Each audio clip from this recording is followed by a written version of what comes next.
keenam gini, Pak Bu, pelanggan Anda yang pernah beli dengan kita, itu harus jadi milik kita. Apa maksudnya? Pernah dengar nggak ada pelanggan, gue mau belinya sama dia doang. Kalau dia pindah, gue mau beli sama yang lain, nggak mau beli sama yang lain. But, something yang kita harus pastikan. Kenapa itu penting, teman-teman?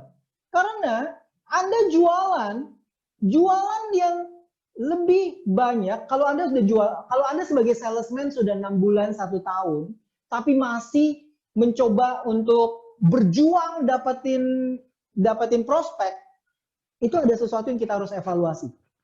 Jadi adalah referensi, koneksi untuk teman-teman ataupun pelanggan Anda, itu akan menjadi tim sukses Bapak Ibu sekalian. Ada 2 hal yang harus kita lakukan, teman-teman. Perkuat hubungan Anda dengan pelanggan. Ini harus jadi habit ya. Jadi habit teman-teman untuk perkuat hubungan dengan pelanggan. Perkuat hubungan dengan pelanggan, kita mau pastikan, saya minta waktu kurang lebih 5 menit lagi, boleh ya? Saya antusiasme untuk mendapatkan manfaat dari webinar kali ini. Saya minta waktu 5 menit lagi dan tanya jawab nanti akan segera dimulai. Bapak Ibu sekalian, apa yang kita harus lakukan untuk memperkuat hubungan dengan pelanggan? Pertama adalah buat pelanggan mengingat kita. Gimana cara pelanggan mengingat kita? Bro, Anda, teman-teman semua, bagaimana membuat pelanggan bisa terus mengingat kita? Mengingat, remember. Ini berarti kita ada sesuatu yang harus dilakukan. Tipsnya ya, tips yang bisa kita praktekkan. Kembali kita berikan practical yang bisa dipraktekkan untuk teman-teman semua di sini.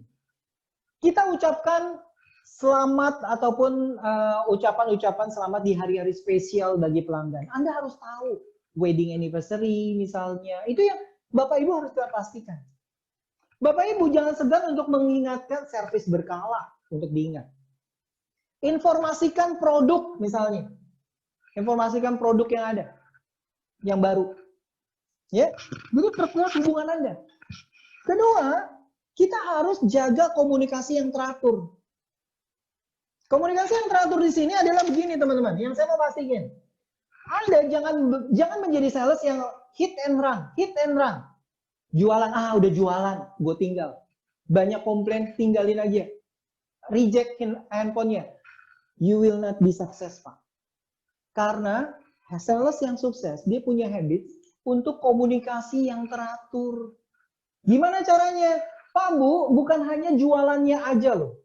Bayangkan koneksi dari pelanggan Anda. Dia punya 100 teman, punya 1000 teman. That's your potential sales. Di mindset itu yang kami mau buka. Jadi teraturnya gimana? Tanya kabar. Jangan tanya kabar cuma pada saat mau jualan doang. Tapi kita berikan informasi yang bermanfaat dan kita mau kasih artikel misalnya. Sehingga pelanggan teman-teman bisa jadi teman kita gitu. Ini yang kami mau teman-teman punya goals ataupun habit untuk itu menjadi teman. Maksudnya apa? Yuk sediakan waktu bagi pelanggan. Ngobrol, ngopi bareng gitu ya. Kalau ada sama pelanggan Anda teman-teman yang sudah, bro gue lagi jutek, lagi bete nih, temenin gue dong. That's meaning the relationship untuk sales dengan pelanggan tersebut ya. Bantu dia. Dan kita juga mau beri perhatian khusus. Kayak pacaran aja bro. Kayak misalnya kita lagi pacaran, kita berikan perhatian khusus, souvenir, dan segala macam. Jadi teman-teman, yang saya mau pastikan di sini adalah begini. Saya mau balik lagi ke awal ya.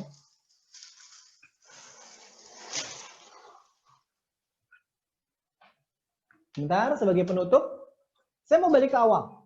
Dari teman-teman semua. It's about success. Terkait dengan sukses. Kita harus mengembangkan karakter. Karakter dikenal dengan habit yang ada atau kebiasaan kita. Dan habit tersebut terkait dengan action kita. Tadi kita udah bahas beberapa action. Dan ini harus dilakukan berulang-ulang dengan motivasi yang jelas. Maka praktekkanlah 6 habit yang ada ini teman-teman. Lihat perubahan yang Bapak Ibu akan pastikan. Di habit ketiga yang kita bahas, kita telah melihat bagaimana kejar prospek, kita bagaimana telah melihat untuk membangun kepercayaan dengan pelanggan dengan solusi, dan juga memiliki pelanggan Anda. Dan dengan buku nanti yang kami berikan, itu akan menjadi suatu powerful knowledge yang bisa terus dipraktekkan, dan kami senang untuk teman-teman juga kasih review ya, kasih follow kita, review untuk kita bisa berkembang dan berikan webinar yang lebih berharga. Itu dari kami, sesinya 1 jam 10 menit teman-teman ya, untuk semua. Pak Hendrik, kembali ke Pak Hendrik. Oke, terima kasih Pak Swendra.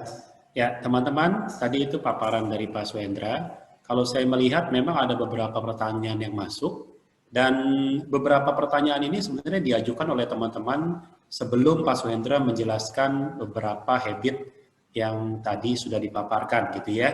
Jadi saya yakin beberapa pertanyaan justru sudah terjawab dengan penjelasan dari Pak Swendra. Namun ada 2 pertanyaan yang mungkin juga sudah terjawab, tapi saya pengen perjelas karena saya lihat pertanyaan ini memang yang paling banyak dihadapi oleh teman-teman sales di lapangan. Baik. Jadi 2 pertanyaan begini Pak Swendra. Yang pertama adalah gini Pak, mungkin tadi kan Bapak menjelaskan mengenai kejar prospek gitu Pak ya. Di kita punya sumber prospek, kita mengejar prospek. Nah yang pertama adalah gimana caranya menghadapi prospek yang kita sudah follow up, tapi dia terkesan PHP gitu Pak, kita digantung terus gitu ya.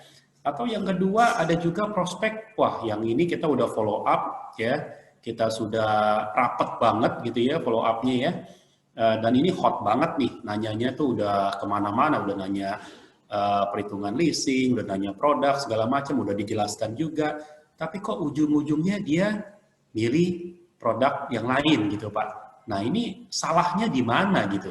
Nah, kira-kira mungkin itu 2 pertanyaan yang paling mendasar, yang paling banyak dihadapi oleh teman-teman sales di lapangan, Pak. Silakan Pak Swendra.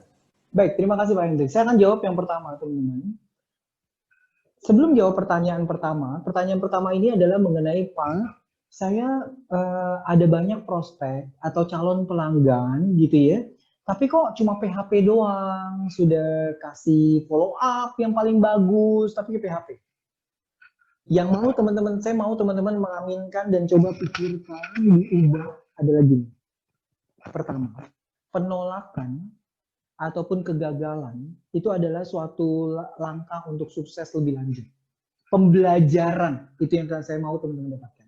Nah, tadi kita udah bahas, tadi tabelnya itu ada di buku juga, untuk Anda melihat kualifikasi prospek. Jadi Bapak Ibu sekalian, sales is about getting new prospect, juga follow up prospek yang ada sekarang. Nah, kualifikasi prospek yang teman-teman harus tingkatkan skill-nya. Lihat guidance kita tadi ya, bagaimana hal itu minta mentoring. Jadi jawaban saya adalah, let's learn from experience. Lihat bagaimana customer tersebut dan juga prospek yang ada, dan terus kembangkan cara follow up. Kedua, teman-teman, saya sudah follow up-nya habis-habisan Pak, udah test drive-nya sama saya. Sudah nanya hitungan kredit, saya udah terima KTP-nya bahkan Pak, tapi belinya sama yang lain.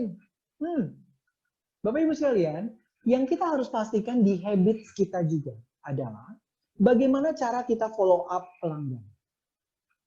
Yang maksud kami adalah gini, nanti di training-training yang kita adakan, nanti teman-teman bisa lihat di IG kita gitu ya, ataupun di website kita nanti, kita harus ada selling skills, memperkembangkan keterampilan kita untuk closing skill-nya gimana.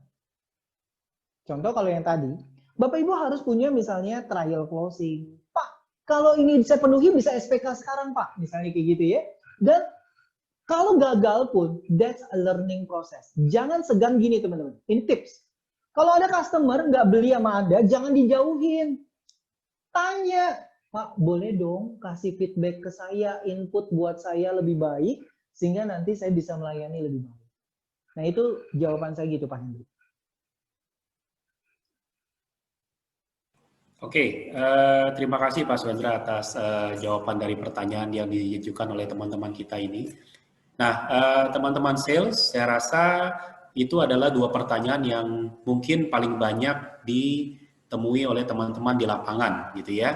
Nah, nanti untuk lebih jelasnya, apabila ada keraguan atau pertanyaan yang lain, teman-teman bisa lihat lagi dari e-book yang akan kita bagikan kepada teman-teman yang berpartisipasi di webinar hari ini.